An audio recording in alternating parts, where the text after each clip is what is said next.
Hello and welcome today to Charities in Focus, Positive Charity Vibes. I'm here today with Fozia Irfan of Bedfordshire Luton Community Foundation. Welcome. Thank you, it's great to be here. And how are you today? I'm good actually. It's my son's last day at school, so it's I'm feeling a bit nostalgic and sentimental, but I feel like we've reached a milestone. And he's going to secondary school? He's going into secondary school now. Yeah, in September. Big change. So tell me, what's keeping you positive right now? I think I'm fortunate in that we, as a grant-making foundation, we work with our local charities really closely. We're a place-based funder, so we know our organisations, we know our charities, we know our communities really well. And what's kept me going has been how inspirational people are, how selfless they are, seeing the kindness of people, seeing how people have come together. And it's normally people who don't have very much in terms of financial resources, who are just doing amazing, incredible, selfless things. And that's kept me really positive and kept me going. It's really inspiring, isn't it? So tell me a little bit more about the charities and how they're improving lives of people at the moment. Well, right from the outset, they were there for communities, and these charities, in the initial sort of first 6 weeks, first 8 weeks, we were funding a lot of charities such as food banks, elderly wellbeing clubs, youth organisations, counselling services, all of the sorts of charities who are so critical when there's a crisis like this.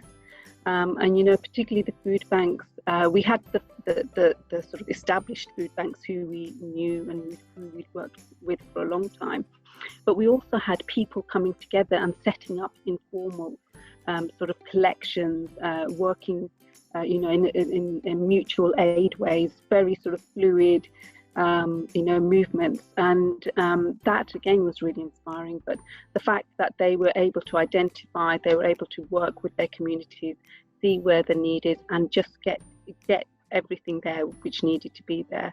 And at that particular point in time, it was a lot about food, and probably the other issue was about isolation, about particularly the elderly, those who were in challenging circumstances, befriending them.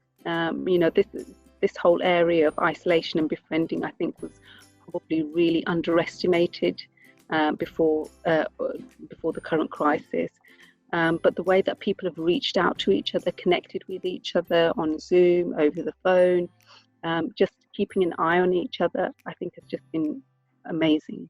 Yeah, it's very inspiring, hasn't it? And it has been a very strange and challenging time.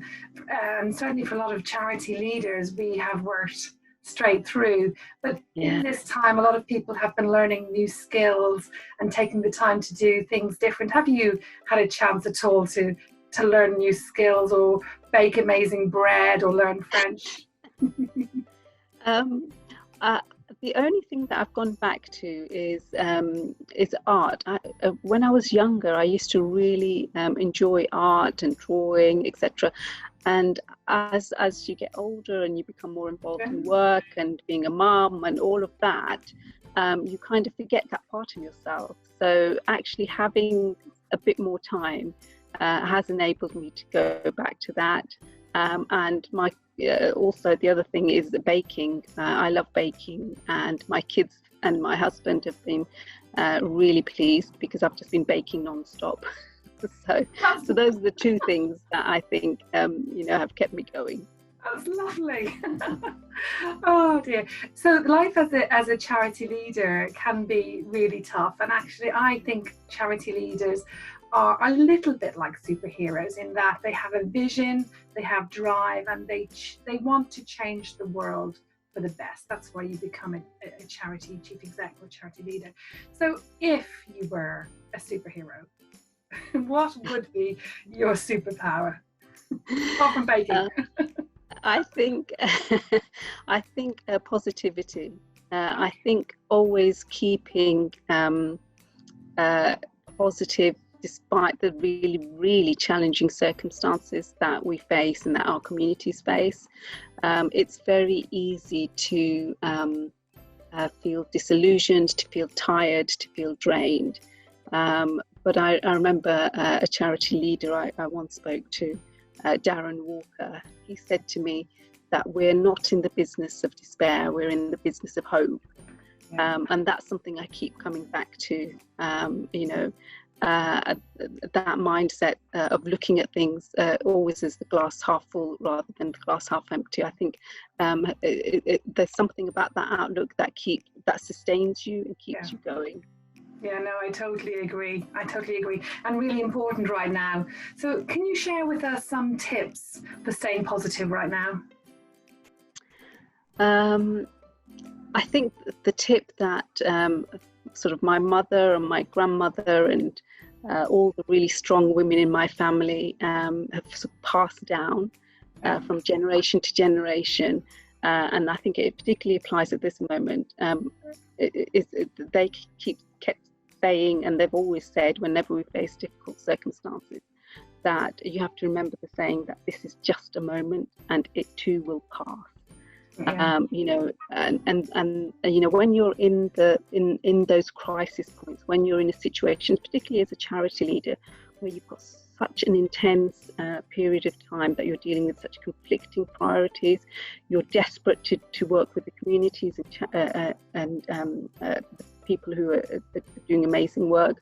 You've got a trustee board to try and keep happy. You've got all sorts of things that you're managing.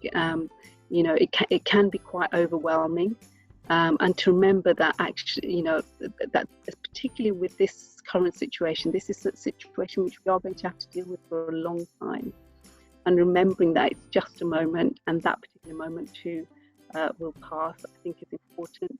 And in order to do that, you have to look after yourself. And I was saying this to you before we started. Self-care. Self-care is healthcare, yeah. Exactly. We have to sustain ourselves. We have to have a circle of support that we can turn to, because there are so many people depending on us, that we need to be able to depend on somebody as well to hold us when we need to be held. Oh, that's a lovely thought. Fozia, thank you so much for joining me today. It's been a real privilege and very inspiring, and I just love the positivity that radiates from you. It's just heartwarming. So thank you very much. So that's it for today. Thank you, and see you next time.